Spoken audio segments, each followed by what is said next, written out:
Добар ден, драги мои. Денеска со нетрпение сакам да го стартуваме најновото издание на Влези вози, бидејќи знам дека ќе биде навистина возбудливо и имам гостин кој што ќе го задржи вашето внимание од почеток до крај. За кого станува збор и кого ќе седнам јас зад возачкото место, заедно со Рентакар Џорџ, дознавате веднаш.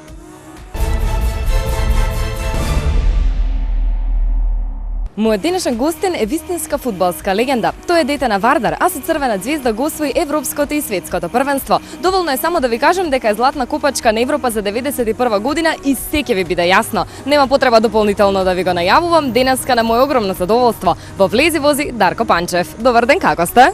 Добар ден, фала на ваквото поканата да гостувам вашата емисија. Еве најдо време да се договориме да ја направиме оваа емисија и поздрав до вашите гледачи. Ве знаеме како темпераментен фудбалер, дали можеби сте таков и задволенат? Па знаете, во Македонија, посебно во Скопје, кај што има големи гужви, не само јас, некако и навика е на луѓето да возат така доста потемпераментно, пожустро. Меѓутоа гледам да се контролирам, иако имало ситуации кога сум знаел да избувнам во додека возам, али во принцип гледам да се контролирам. Денеска во 40 минути ќе го провериме вашиот темперамент во возилото, дали сте подготвени? Подготвени сме апсолутно со Рентакар Џорџ, ќе пробаме да испаднеме и да се покажеме како добар шофер. Јас само ќе ви кажам дека треба да станете заедно со мене и со Дарко Панчев. Ние влегуваме во овој убавец и ве поздравуваме од скопските улици многу наскоро.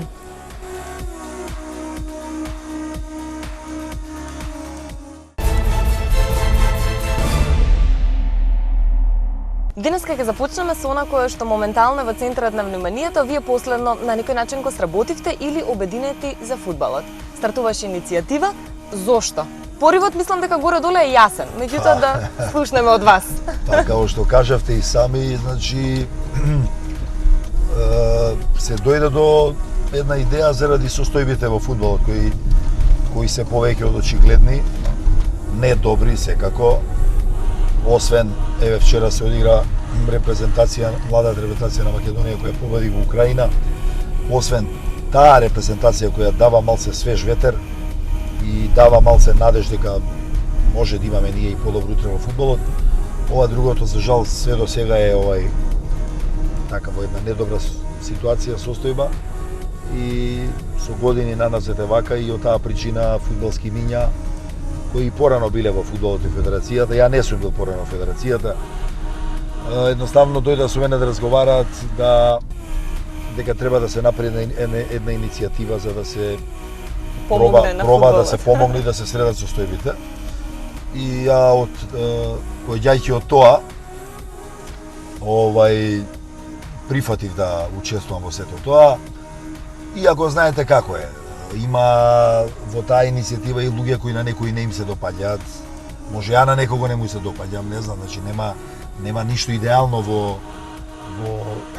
во животите. Меѓутоа дека треба нешто да се направи и да се средат состојбите, треба затоа што и претходното раководство, но и ова раководство покажа дека не е во состојба не знам, да го прави тоа на адекватен начин. И да завртам, сепак возам, ако зборам, морам да внимавам. Значи, ќе видиме. Знаете, малце е ова и разговор кроз емисии, кроз разговори, малце и да се освестат и тие делегатите тамо кои се ставени, да сватат дека и они се тамо како делегати треба да учествуваат во подобрување на состојбите во фудбалот, а не да бидат само за морчиња и за да дигаат раце, како што е до сега, за жал. Значи, од нив никој ништо не размислува, никој не дава идеја, никој не прави нешто за да се подобрат состојбите. Така да, тоа е една аутократија тамо, оставена на еден човек, може би двајца-тројца, и они прават што сакаат, како сакаат, а тоа не е добро. Знаете, фудбалот е колективен спорт. Колективен спорт, еден широк појам, бара една лепеза од мислења, од идеи, од квалитетни луѓе и мислам дека тоа не е добро така да функционира и мислам и гледаме и самите дека и не функционира како што треба.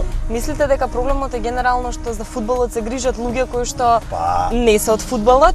Па не, видете, може да е и некој од фудбалот, а да Не разбира. Па едноставно да не го работи како што треба. Да работи, да гледа само некој свој можеби интерес. Значи има и такви работи. Може да некој да не е од фудбалот, да не бил поранешен играч, а да вложува максимум напори за средување на состојбите и така натака. Така да тоа е релативна работа. Битно е, најважно е тој што е тамо инволвиран, дали го работи тоа сето тоа како што треба или не. Тоа е очигледно овие луѓе не го прават тоа како што треба. Гледајќи ја нашата лига, не квалитетот на нашата лига, гледајќи и лошите резултати на репрезентацијата и очигледно не е тоа. Вие самите кажавте дека можеби светлата точка во нашиот фудбал е таа младинска репрезентација. Се согласувате со тоа, гледате таленти? Да, па ја вчера ги гледав на надпреварот на интернет, пошто немаше на телевизија каде да се гледа. Значи ние одигравме еден паметен надпревар. Украина имаше апсолутно иницијатива, беа поактивни, имаа повеќе шанси од нас, меѓутоа не игравме една убава еластична одбрана, кај што затваравме добро простор, не им дозволивме многу на украинците да се размаваат, да боксерски израз да употреба. И со две добри полуконтри постигнавме 2 гола, значи ефикасно 100%. Имавме после тоа уште една шанса на 2-0, меѓутоа веќе беше решен надпреварот. Така да оваа млада репрезентација, што ми се допаѓа кај неа, она можеби не игра нешто наидеално се уште. Меѓутоа ми се има простор да се развива. Да, има простор да се развива. И што е многу важно, покажува еден менталитет победнички, карактер победнички, што им недостасуваше на досегашниве репрезентации и генерации до сега, да. Значи тоа била една стара болка воопшто на македонските спортисти, да го неаме тој некако победнички менталитет како што го имаат, да кажеме, хрватите, србите или германците или италијани и така натаму. Кога споменавте тоа со играњето и со фудбалерите, вака генерално може да се забележи дека тие кога ќе отидат надвор многу добро играат, меѓутоа кога ќе дојдат тука, како да се губат, како да не им се игра. Зошто е тоа така? Не знам, можеби не, па не би требало затоа што пошто се игра сепак за Македонија. Така е, значи поголема мотивација од да се носи националниот дрес не треба да има. Значи мислам дека прво ние немаме многу играчи кои надвор играат, или пак играчи кои играат надвор, а имаат важни улоги во своите клубови. И тоа е исто така реткост. Така да за жал нас ни недостасуваат играчи кои добро играат, Сметате дека Македонија има таленти, а нема услови? Па не би рекол, знаете, многу се збори за тие услови, посебно за школите. Ако ви кажем ја дека сите ние кога бевме помали, кога трениравме во наш период. Да, направете ми паралела, што е поразлично? Па дури и малце покасно, сите ние немавме бог знае какви услови. Значи, дури денешниве деца по мене имаат подобри услови. Имаат и подобри услови, апсолутно. Подобри топки, подобри терени, вештачки треви, имаат кај да работат. Значи не е тоа проблемот. Мислам дека главниот проблем според мене, значи можеме и да грешам. Значи главниот проблем е немање на адекватен тренерски капацитет на луѓето кои ги водат школите. Што е тоа? Значи премногу се удри акцент на полагање и на земање на тие лиценци, на тој лиценцен систем. Според мене, најдобро е децата сепак да ги тренираат играчи кои имаат позади себе кариера. Добро, зошто вие не се решивте никогаш да направите нека фудбалска школа, бидејќи имате и кариера и искуство? Видете, значи мене не ми било приоритет да бидам тренер. Значи тоа е веќе, како да ви кажам, индивидуално. Значи ја не сум сакал да бидам тренер, не дека не би можел тоа да го работам. Значи едноставно не сум имал приоритет, не сум сакал. Пробав пред 15 години да направам да отворам школа фудбалска овде во Скопје. Ќе ви покажам после и каде, ќе поминеме од тамо. Меѓутоа во Скопје е многу тешко тоа да го направите. Проблем со парцели, со тие денационализации, со општините. Знаете, во помалите места е многу полесно. Затоа што има поише простор, ги нема тие проблеми тие имотно-правни односи како што ги има овдека во Скопје и така на. Во Скопје борбата е да се на сите парцели да се изградат згради. Значи никој не размислува да направи нешто спортско. И од тој аспект гледајќи беше многу тешко да се направи тоа и не успеав да направам. Значи не дојдов до простор. Ја не сакав да правам негде во Илинден или во Ѓорче или во Мралино. Сакав да правам да биде тоа сепак во центар, да им биде блиску. Кај што ќе можат сите деца од сите населби да доаѓа.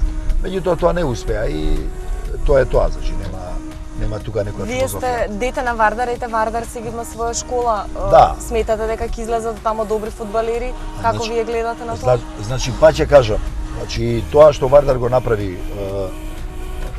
во смисла на подобрување на квалитетот за работа е одлично, тоа не е спорно. Значи повторно ќе кажам, многу е важно за тие деца да работат добри тренери.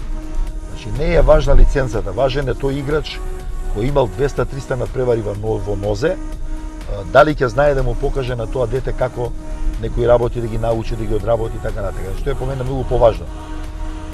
Второ, треба да се тука може би федерацијата да помогне. Затоа викам федерацијата не ги интересира ништо не работат. Значи, тука федерацијата може да помогне во разговор со клубовите, иако треба да се помогне во плаќањето на платите на тренерите. Меѓутоа да се да нема, не, да ги нема тие чланарини што ги плаќаат децата. Jer знаете како е, живееме во време кога одредени фамилии немаат доволно средства, пари. И сега он треба да плаќа 1000 денари за детето месечно за да му тренира во некоја школа. А може немаат тие луѓе да платат. А па детето му е талентирано, одлично. И сега заради тоа тој талент ќе ни пропадне. Значи има тука многу елементи кои може да се средат. И треба да се разработат. И треба да се разработат, меѓутоа па ќе кажам треба прво желба. А ја не дека сегогаш го кажам нешто измислам топла вода. Само треба луѓето што водат фудбалот да имаат желба да го направат тоа. Тоа е поентата.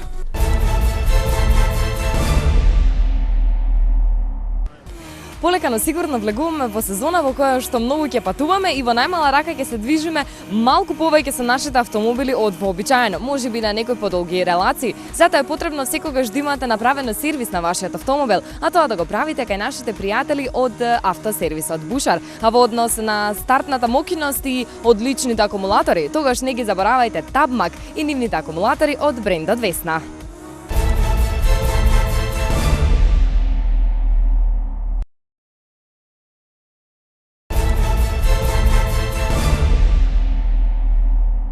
Вие јавно им се спротивставивте на ФФМ и за сето тоа што се случува во фудбалот, меѓутоа и тие јавно ви вратија вас контраудар ви дадоа. Последно беше Пандев кој што рече дека, еве ќе го цитирам, дека вие 20 години сте биле надвор од фудбалот, ништо не сте се инволвирале. Видете да ви кажам. Немавте простор. Прво, многу тешки обвинувања пред се. Не, тешки обвинувања не се, знаете зашто? Од една страна они викаат дека ние ги ја расипуваме атмосферата. Атмосферата не постои. А од друга страна викаат дека не сум бил 15 години во фудбалот. И па како може ако не сум да расипувам атмосферата? Вие имавте опит. Ја од надвор ли ја расипувам атмосферата? Ја ги терам навијачите да не одат да ги гледаат. Така да тоа, како да ви кажам, видете, на човек не можете да му даете интелигенција. Он или интелигентен или не. Не. Значи, што ја да ви кажам, он се доведе во ситуација да им служи како заморче на луѓето од ФФМ. Да се става, да им седнува во скут, едноставно. Зошто тоа го прави? Може би има лични причини, не знам. Тоа он треба да си каже.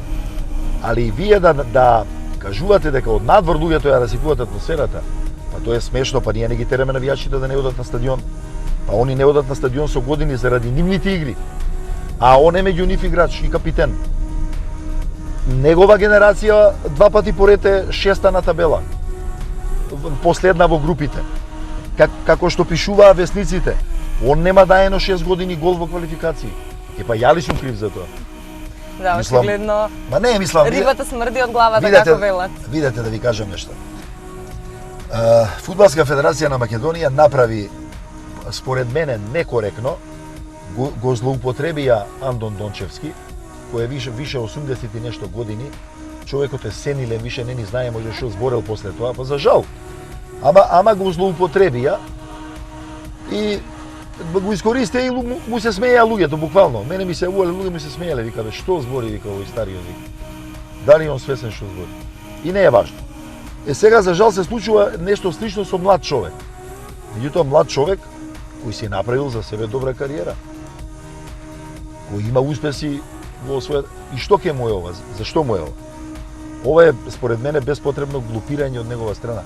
Jer вие да ги браните овие луѓе од федерација и нивната работа, па тоа е во најмала рака смешно. Затоа што нивната работа се гледа според делата, резултатски, нема публика, катастрофални состојби во фудбалот. Па он тоа ли го брани? Да. Он како Горан Пандев, ги брани луѓето од ФФМ и оваа федерација. Па со што ги брани? Со кои аргументи? Вие ќе кажете дека ова е најлоша состојба сега. Да, ама така вие... да не сакам да, па ќе кажам, не сакам да ги дискутирам неговите коментари. Он е доволно млад самиот да размисли дека пред да прави вакви работи треба малци да размислува, знаете. Не е, за него не е добро. Он не дека некого навредил. Пазите он колку е ја го гледав интервјуто. Пазите он... да прашам, гледавте? Го гледав. Ми јавија да го гледам. Пазите колку е контрадикторен. Прво го плука, го вреја максимално Јонус, да после 2 секунди вика он е прекрасен човек и ке него играв најдобро. Па чекај се, кој овде лут, не знам. Мислам, треба да внимава и според мене да не дозволува да го манипулираат. Ова е класична манипулација, али тоа он си е сам крив. Значи, затоа кажам, секој си е интелигентен, но колку што не треба сам да размислува. Не сме он да дозволува вакви работи да го манипулираат без потреба. Он брани луѓе кои никој не ги сака. Значи, публиката, цела публика им свири, бойкотира, не оди на утакмици, а он тоа го брани. Можеме ли тоа ние да го промениме? Може да го променат да само... Да мрдне од мртва точка значи, видите, интерес во фудбалот и кај јавноста може да смени само екипата и добрите игри и добрите резултати. Не можеме ние од страна, ако ние утре дојдеме, ние ќе се трудиме да се работи правилно, да играат правите луѓе и така натака. Меѓутоа, сепак сето тоа мора да го направи екипата. Екипата е таа што ја вика публиката или што ја одвраќа публиката. А не некои од страна бивши играчи и селектори како што кажа он, нашиот капитен во интервјуто, дека ние сме ресиволе и затоа немало резултати, затоа немало публика. Па тоа е овде требаше да биде комплексот. Ова што ви кажував. Меѓутоа заради одредени... сега во моментов си тренираат некои дечиња. Заради одредени други причини не се направи тоа и така, али добро, не е тоа важно. Значи, не би дискутирал многу околу неговото интервју, затоа што е, па ќе кажам, јас сепак сакам за него да имам подобро мислење. Не сакам да мислам дека нема капацитет и дозволува некој да го манипулира. Не, тоа не сакам да го мислам. И мислам дека ова е негов хир, една мала грешка кај што дозволи луѓе од ФФМ кои за жал работат на тој начин, имаат своји мегафони, имаат своји емисии и ете дозволуваат некојаш да ги наместат така без потреба. Он е сепак паметен дечко и треба да внимава на тоа, не треба да го дозволува. Да ги тргнеме на страна. Добро, кажавме, пошто ме прашавте нели за интервјуто негово, ви кажам моје мислење, значи не Потребно е секогаш да се слушне и втората страна. Што има да се каже. Така е, никого не напаѓам, само си кажам моје мислење и па ќе кажам, он е долго години одсутен од тука, он вика не сум бил 20 години инволвиран, он не го знае тоа. Ја бев 2 пати директор во Вардар во овие 15 години, 2 пати освоив куп на Македонија со Вардар. Еднаш кога се кандидирав да бидам председател на федерација. Тоа сакав да ве прашам, тие вела дека не ме избра. Не инволвирани, меѓутоа ви имавте обид да бидете на чело на таа федерација. Ама апсолутно е, како не. Значи па ќе кажам, кажува нешто контрадикторно. Значи тоа го кажува повеќе од мотив натеран од федерација за да се нападне Дарко, пошто нив име Дарко трн во око, нормално. Али мислам дека обидот му е неуспешен и за жал негативен за него. Апсолутно. Да ги оставиме на страна сега сите овие негативни случувања, негативната атмосфера која што влие. Вие ми направивте паралела дека условите кога вие сте почнувале и сега можеби се подобри. Да ве вратам на тоа убаво време. Да. Стартувате на 17 години. Кој ве открива, кој ви рече ајде да пробаме фудбал? Добро, јас во Вардар почнав на 11 години во пионерско-младинската школа на Вардар. Веќе со 17. Значи, меѓутоа нас не тренираа све врвни играчи во школа. Пак се враќаме. Значи немаше никакви услови скинати топки, никакви копачки. калдив терен, немаше тревнат терен, вештачка трева, пардон, за да можеш ностоп тоа да го работиш. И значи, еден калдив терен. Меѓутоа, тренерите кои работеа со нас, поаѓајќи од Кирил Дочиновски, Златко Илиевски во пионерската фаза, понатака, во кадетската омладинска фаза, сме биле дел од работата со Сократ Мојсов, со Петар Шулинчевски, со Методија Спасовски, све врвни фудбалски имиња, кои што знаеле што да ти покажат и како да те научат. И поаѓајќи од тој аспект, мислам дека стварно Вардар, па во тој период, да кажеме, таа работа донесе плод и сигурно на 7-8 играчи останаа во првата екипа на Вардар.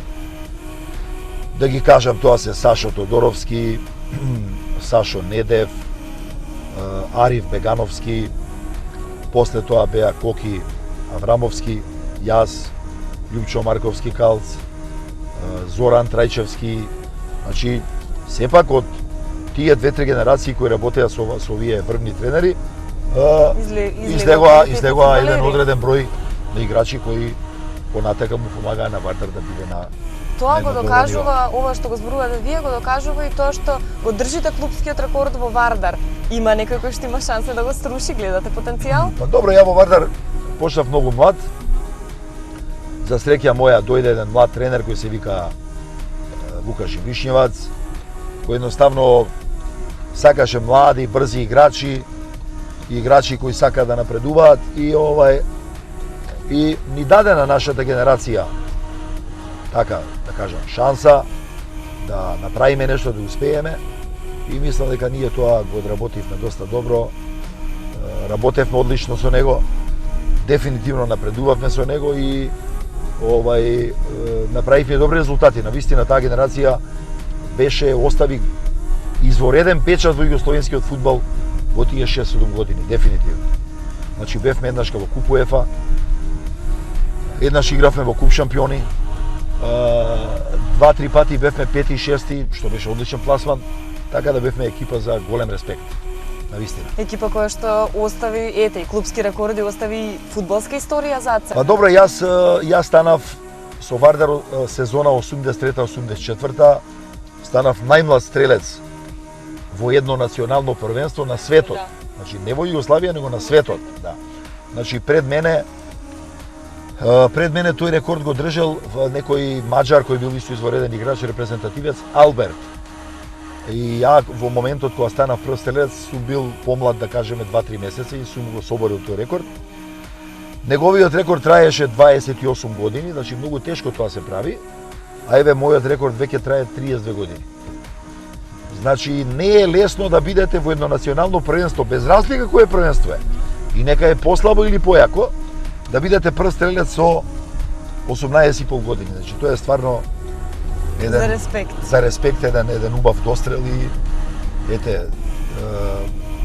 иницијатива за помладите да проба некој да го мотив да пробаат да го струшат рекордот. Так. Вашиот кој што го држите 3 децени. Па ја не знаев дека тој рекорд бил срушен. Мене ми кажа едни новинари од југословенскиот спортски лист Спорт во тоа време. Они го извадија тој податок и така дознав. Вие од Вардар одите во Црвена звезда и потоа одите во Интер. Ке кажете дека тој клуб е, да кажеме, најголемата грешка во вашата кариера? Добро, прво да кажеме за Звезда, значи он е на овие простори апсолутно најголем клуб. Кога веќе спомнавте, да, за Звезда, тогаш во тоа време, од она што јас можев да го истражам, да го прочитам, Звезда тргнува не со некои големи апетити, туку само да проба да направи нешто во Европа и прави присврт.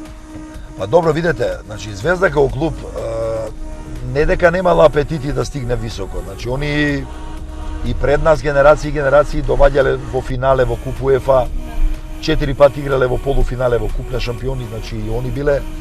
Значи Звезда кога се правеше, кога заврши 20-тиот век, се правеше една класификација на најдобрите екипи во Европа. Значи Звезда беше меѓу првите 10, 9 или 10, што е, пазете, огромен успех. Значи вие од толку добри екипи во Европа да бидете меѓу првите 10, тоа е Голем за успех. голем респект.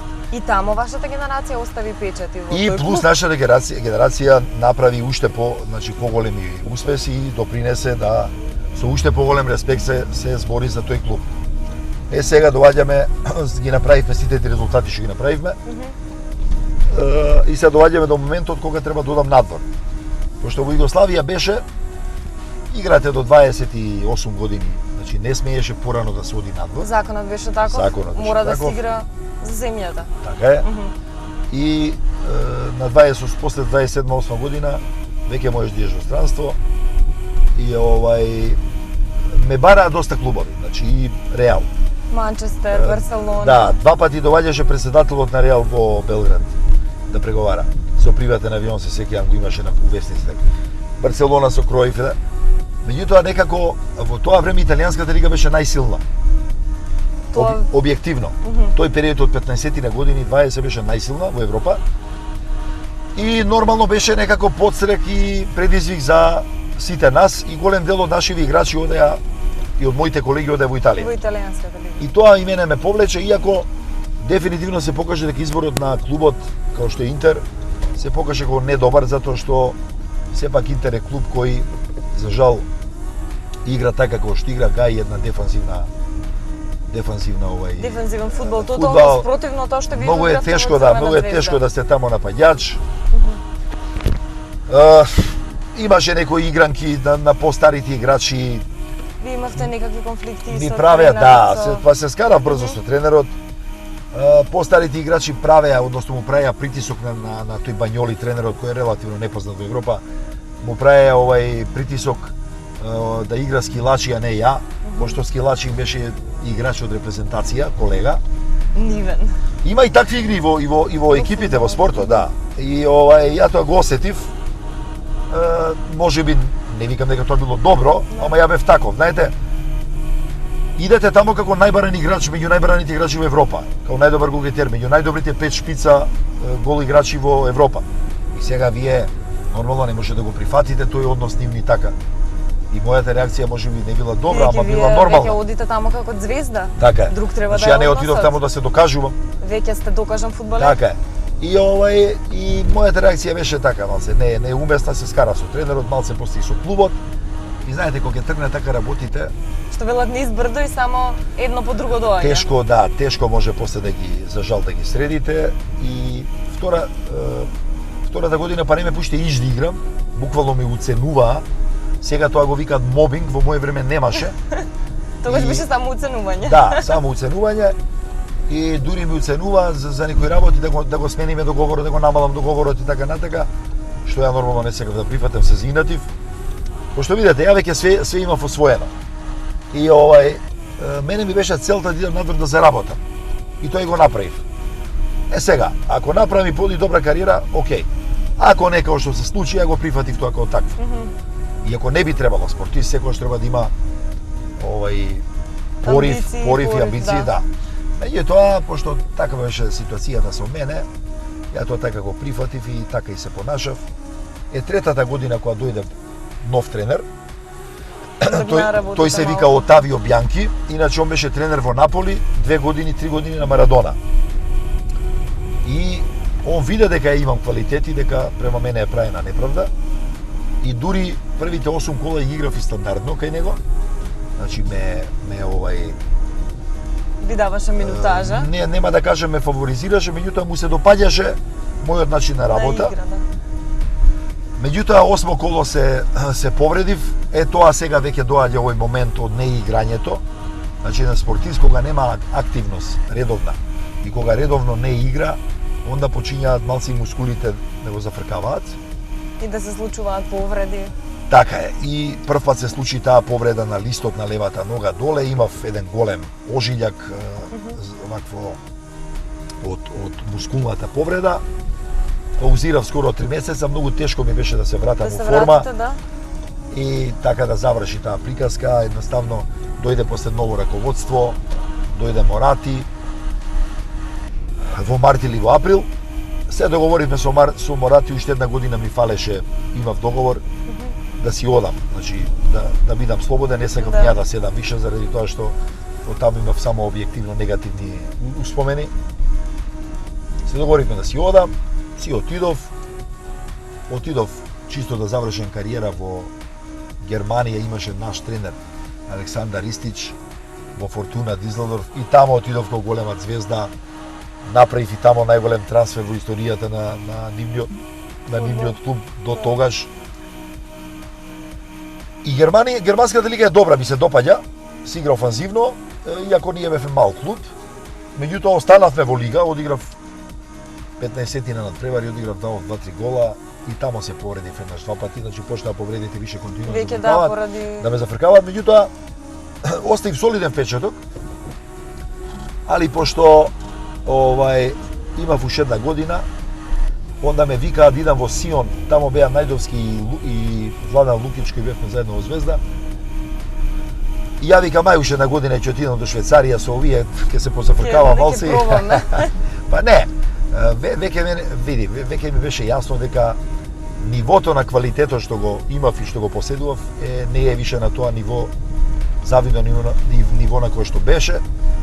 И онда веќе само гледав да ја дозавршам кариерата уште малце, да поиграм и тоа беше тоа. Значи, сега може би тоа било некоректно од моја страна, ама знаете, едноставно гледав да завршам кариерата уште малце да поиграм и не играв тамо многу, малце играв исто и више не сакав да се малтретирам. Не сакав, како да кажам, не сакав да ја блатам кариерата која беше изворедна до тогаш.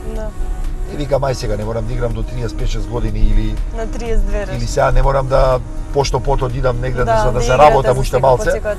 Бев задоволен во тој поглед од сето тоа и затоа ја завршив релативно млад, на неполни 32 години. Што е млад? Да, ако ги земеме статистиките сега и фудбалерите. Да. 30 години за наше време беше и релативно нормално. Нормално, меѓутоа сега за поновите времиња. Да, релативно млад, така е. Зборувавме за германскиот фудбал, не очекува сега европско во Франција. Франција како домаќин голем фаворит, исто и Германија. Вие на кого типувате? Или на ниеден од нив? Види, по мене германците се тука секогаш. Белгија има една добра екипа. Ќе видиме сега Белгија како ќе го искористи тој квалитет што го има. Има квалитет дефинитивно. Тоа е второ. Франција не можеме да ја отпишеме заради тоа што плюс се домаќини. Меѓутоа и да не се домаќини, они имаат секогаш квалитетни играчи. Али ова што се домаќини им прави само пазите што случува. 84 година Франција е домаќин на европско, станува европски првак. 96-та Франција е домаќин на светско. Не 96-та, 98-та, пардон. Станува домаќин на светско, станува светски првак. И од таа причина се гледа дека домашниот терен им одговара, им дава ветер во грбот. Па изгледа дека има плюси за ова европско. И можда и за ова европско да бидат сериозни кандидати заедно со Германија, со Белгија, Португалија, има солидни играчи и они. Холандија има млада екипа, ќе видиме. Холандија мислам дека не се ни класира. Значи ќе биде интересно европското првенство, посебно што прв пат се игра со 24 екипи. Сега може некои екипи не се доволно квалитетни за да бидат присутни на тој европско, меѓутоа тоа е од друга страна па добро за помалите репрезентации да го осетат и они страста и на големите натпреварувања, да. Така да тоа е добро, секогаш. Добро што ги споменавте, бидејќи многу спортски експерти ќе кажат, еве, да кажеме Македонија има подобар квалитет од Албанија, ама па Албанија оди на европско. Знаете што? Едно е да се збори, друго е да се покаже тоа. Албанија има квалитетен фудбал, има играчи. Видете, вие ако гледате еден Велс, кој се пласира на европско првенство, има еден екстра играч, тој е Бейл. Така? Да. Ама со тој екстра играч Бейл успеа да го однесе Велс на европско. До европско, да. Од друга страна па и ние, нашите медиуми цело време пишуваат дека и ние имаме еден екстра играч. Вистина е тоа така, значи он е тука доминантен апсолутно нашиот капитен. Да. Меѓутоа он не успеа со нашата екипа да направи барем приближно добар успех. Така да, знаете, во спортот тоа се параметрите, резултатите. Резултатите покажуваат до каде сте. Дури и ако освоите нешто, еве ја освоив Лига Куп шампиони. Пак луѓето гледаат дали сте биле меѓу првите 4-5 доминантни играчи. кои биле значајни со својата улога во тимот. Или сте биле играч кој можело да и да игра и не морал. Значи, затоа ја викам, тоа спортските медиуми го мерат правилно. Па не случајно 91 година заради мојата активно учество во освојувањето на Купот на шампионите, не случајно ме ставија и мене меѓу тие 3-4 играчи на Звезда каде што бевме кандидати за освојување на златната топка, односно тоа е просто кажано најдобар играч на светот, на Европа во таа година. Ова што гледаме дека го освојуваат Меси и Роналдо секоја година, се менуваат и така. Значи пазите, ја и се Вишевич бевме на второ место рангирани. Што е навистина голем успех. Не, пазете, до сега ни еден македонски играч нема ни влезено во тој избор. Камоли да биде втор освојувач на таа сребрена топка. Значи тоа е веќе освојување на сребрена топка. Да. И трето место бронзана, нормално. Така да, затоа викам, вие можете да освајате трофеи, ама каква е вашата улога во освојањето во тимот? Може да сте биле само успут сте се нашле, или само помагате, или сте биле меѓу тие 3-4-5 играчи кои без нив веројатно не би се ни направило некаков си успех. Да. Така да тоа е све релативно. Европското добро што го споменавме, бидејќи вие имавте една нова улога или се најдовте баш од тоа европско како коментатор заедно со Калински, да. Па дојде и светското. Калински ја каже дека тешко му било да ве убеди. Зошто? Па добро, види, ја прво не се Ви оди одлично. Да. Како тим, како испаднав одличен таму. Да. Значи ја прво не се гледам себе си во улога на коментатор. Ја тоа не ни бев, ако збориме објективно. Значи коментатор беше Златко. Ја за мене коментатор е оној што вика од Дарко до Станко, од Станко до Јанко, од Јанко до Бранко и така натака. Значи ја тоа не го правев. Јас само давав одредени коментари што Златко не ги осеќа, не ги знае. Златко не бил фудбалер. Да. Ја некогаш му погодував и пред време што ќе се случи. И он вика па како така? Абе викам Златко како сега? Јас сум играл 20 години сега, ја од предпоставка дека може да се случи сум погодувал. Да. Така да мислам дека во тој поглед се надополнувавме прекрасно и мислам дека искочи една добра копија, добар тандем. Као што на времето Вардар беше Панчев Рингов тандемот, сега на коментаторското место Панчев Калински, да. И на луѓето им беше симпатично. Многу беше симпатично. Да. Некако нов шмек доби фудбалот. Па не само тоа, него и македонска телевизија доби богами многу поголема гледаност. Објективно. Имаше и шеги на ваша сметка како се справувавте, пратевте што се случува на Facebook, на социјални мрежи? Не пратев, тоа ретко уклучувам, ми кажувале, видете, негативни коментари секогаш има. Али пазете, ако 90% од луѓето зборат позитивно и им се допаѓа, и тоа е така, а на 10 не, и па сега што ќе речеме дека било неуспешно? Не, обратно, било изворедно успешно. Неверојатно успешно. Иначе секогаш на некој нешто нема да му се допаѓа. Нема да му се допаѓа, нормално. Сега некој од Охрид, некој од Кичево, некој од Струмица, од Куманово, не сум зборил на нивни дијалект. Нели, ја многу пати кога зборам некогаш употребувам и скопски жаргони. Да. Јас сум тука роден, што да правам се? Нормално е доаѓа така некако. Ама така е. Исто како што мене е нормално на телевизија да искочи некој кумановец и да употребува кумановски жаргони и зборчиња. Па нема да ми биде тоа чудно, зашто? Дали подготвувате можеби за ова европско нешто така? Па до сега не сме разговарале. Ја ова го правев све волонтерски, да ви кажам искрено. Големо време ми одзимаше сето тоа, трошкови, бензин, оди, врати се. А македонска телевизија у таква стање да не може, знаете, ако е тоа професионална телевизија, треба да направи одреден договор, па да тоа си има одредена цена и така натака, као што е секаде во светот, нели? Да, така да некако мене никаде ништо бесплатно не ми дале уште у продавница. Сегде плаќам. Така да од таа гледна точка не знам, тешко да оваа година да правам, може да ради Златко ако прифатам евентуално. Да продолжите една со утакмица, две, нема да биде тоа многу. Нема да бидат сите утакмици? Нема да биде активно. Редуцирано. Дефинитивно. Предпоставувам дека вашето слободно време го користите секој момент да го поминете со Маја, со вашите две прекрасни керки. Апсолутно. Тато се снаоѓа повеќе во плетенки или девојчињата играат фудбал по дома? Уф. Кога се чувате, кога... Малечката е некако по така джамбас и по Имаш желба? Не, има За спорт може би? има поише карактеристики за фудбал. Да? И уопшто за спорт, да. Големата исто има карактеристики, ама не до толку на поише. Мислам дека кон музиката ќе биде. Повеќе на Маја, на таа страна. Да, иако и малата е во Златно Славејче, во хорот. Не спортува ништо по малата бидејќи? Па спортува, ја носам таму во Кочо Рацин. Ја гледам, спортува таму нешто вежба, тоа, али конкретно сега за сега нема фатено за некој спорт. Ја лично сакам кошарка да дадам, затоа што спретна ми е со рацете, гледам брза е, спретна е. И мислам дека може да биде добар плеймејкер. И ќе видиме, значи се зависи од нејза, нема да ја терам ништо на сила.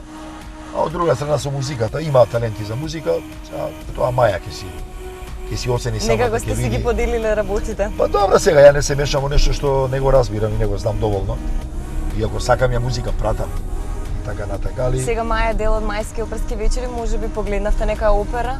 Да, бев, не одев на конкретно на представите, бев само на генералните проби. Имате ваш фаворит? Рецимо, бев на генералната проба на Евгений Онегин, прекрасна опера, значи прекрасно издание со сите тие сценографија, костюм, царска Русија, сценографија, значи многу беше убаво, стварно беше убаво. Сега ќе има Маја, мислам, вечер, исто е многу јака представа, Турандот се вика, и таа е вака доста добра.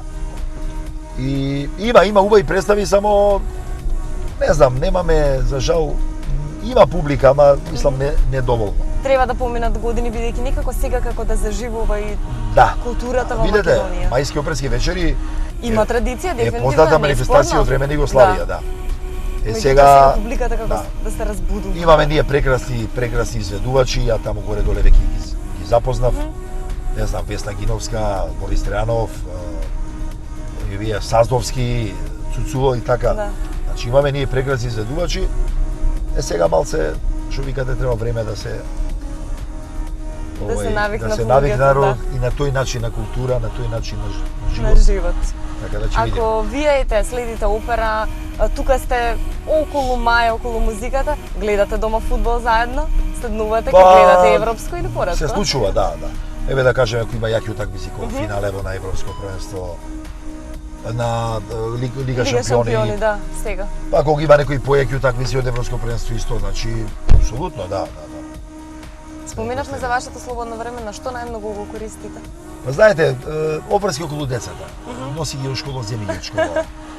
Носи ја на дополнителен час математика или некој друг англиски, земи ја.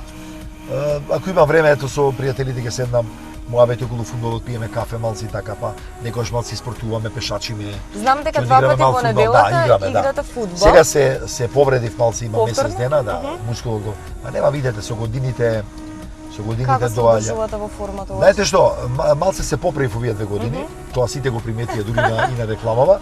Се поправив малце поише, ќе морам тоа да го намалам затоа што нашата кујна е таква, обимна, гои. А ние сме си големи гурмани. А не сме големи гурмани сме сите. А објективно гледано не сме, како да ви кажам, не се движиме више толку како што се движевме. Значи не трошиме. Многу почесто сте во автомобил? Колку од денот сте задоволенот? Па гледам многу да не возам, затоа што да бидам искрен, и на почетокот ви го кажав, Скопје станат навистина проблематичен за возење, посебно во 2-3 одредени термина во текот на денот, и не е лесно се вози во Скопје. Значи ќе ве фати нервоза многу пати. Се трудам да не ја искажувам таа нервоза, али знам некојаш и ги избувнам, али во принцип се вози. Се уште и таа возачка култура малце мислам дека треба да ја надградуваме. Вие имате патувано многу, живеено по други места. Ни фали сообраќајна култура? Апсолутно, да. Апсолутно живееме во многу поголеми градови. Знаете, да кажеме, еве сега чекаме на семафор. Еве во Милано живеев, голем град, во исто.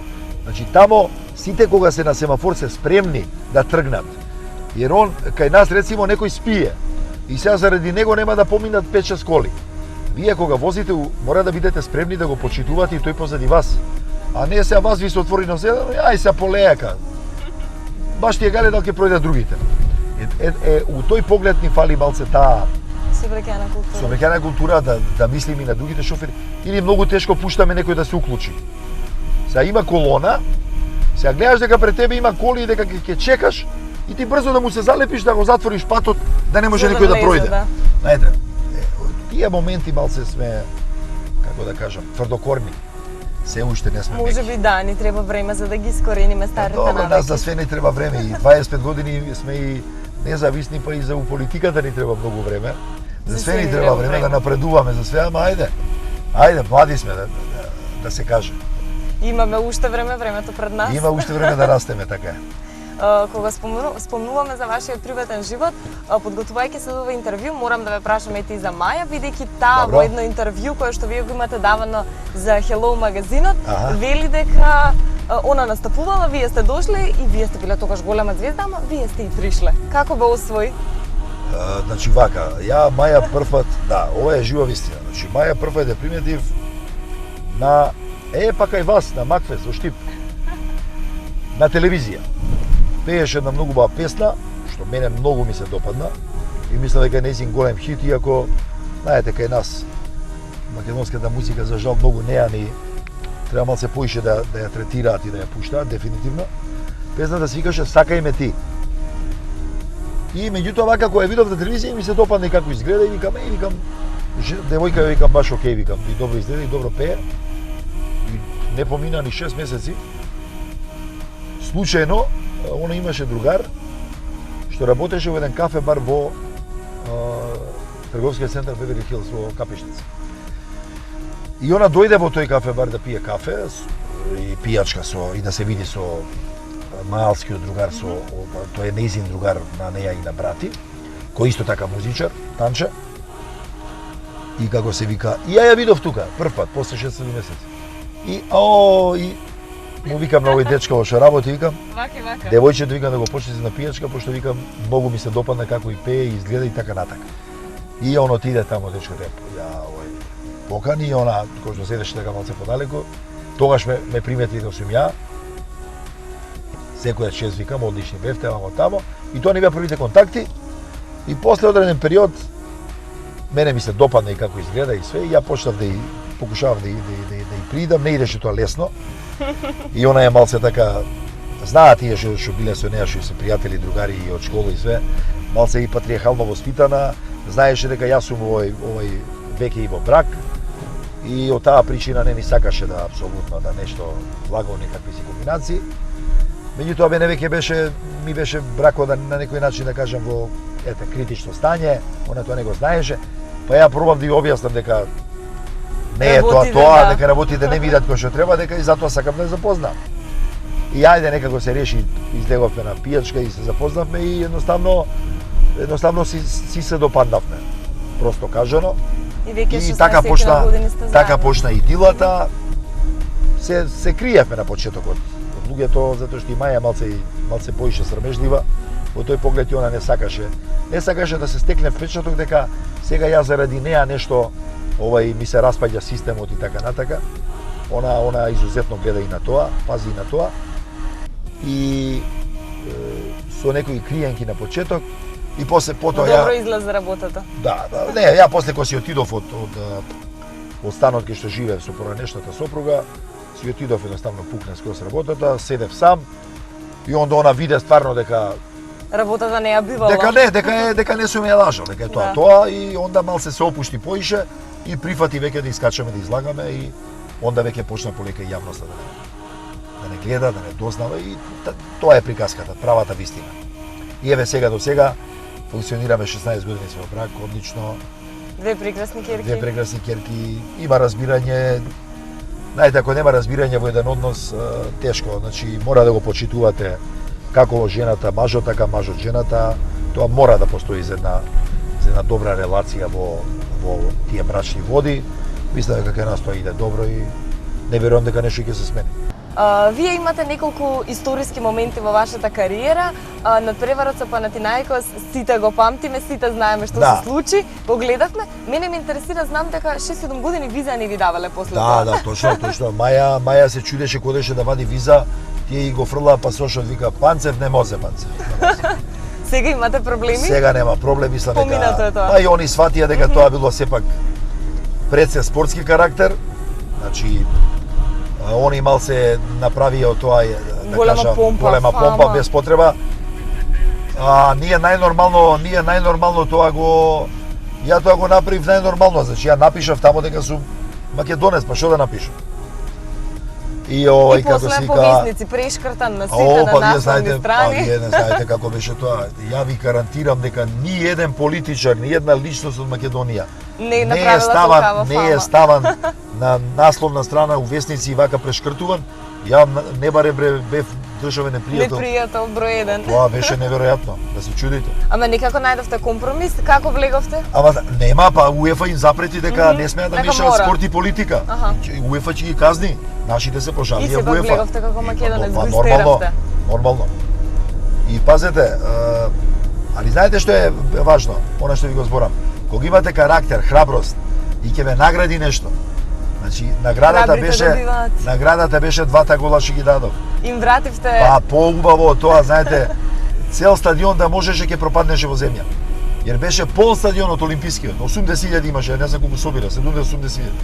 Замислите вие 70.000 грци да ги тепате на домашен на нивни терен у од среда македонец. А тоа ја мислам дека они ќе го памтат цел живот. Ivić za Mihajlovića, ali sam je tamo Darko Pančev, 1:0 za Crvenu zvezdu. Darko! Zlatna kopačka Evrope pozlatila je sada i olimpijski stadion u Atini. Pogledajte još jedan put kako malo treba velemajstoru Darku Pančevu i sada se osvetio. Darko Pančev za sve provokacije koje su ga snašle ovde. Pogledajte još jedan put, antologijski pogodak, centar šut Mihajlovića i Darko Pančev volej udarcem dovodi Crvenu zvezdu u vodstvo od 1:0. Znate, pratili ste već šta se dogodilo prilikom dolaska Crvene zvezde u Atinu. Darko Pančev je u rubrici u kontrolnom kartonu na pasoškoj kontroli u rubrici državljanstvo napisao, odnosno nacionalnost napisao Makedonac, državljanstvo makedonsko i od toga su grčki novinari napravili pravu aferu, proglasili Darka Pančeva u atentatora na Grčku, a Darko Pančev im je na terenu sve vratio. Jugović, pokušaj dupog pasa, Pančev, 2:0 za Crvenu zvezdu, ovo nije viđeno na olimpijskom stadionu u Atini, sigurno ne. Kakav potez velemajstora Darka Pančeva, pogledajte taj gol. Sve televizije sveta će ovo prikazivati. I sada možemo reći svetski i evropski šampion na putu ka novom finalu prvenstva Evrope. Nema svet takvog strelca kakav je Darko Pančev.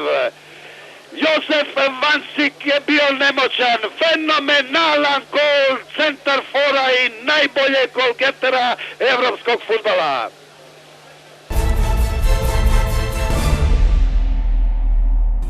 Поминавме возбудливи 40 минути во прекрасниот автомобил кој што го добивме од Рентакар Џорџ, меѓутоа да видиме како се чувствуваше Дарко во возењето ни со скопските улици.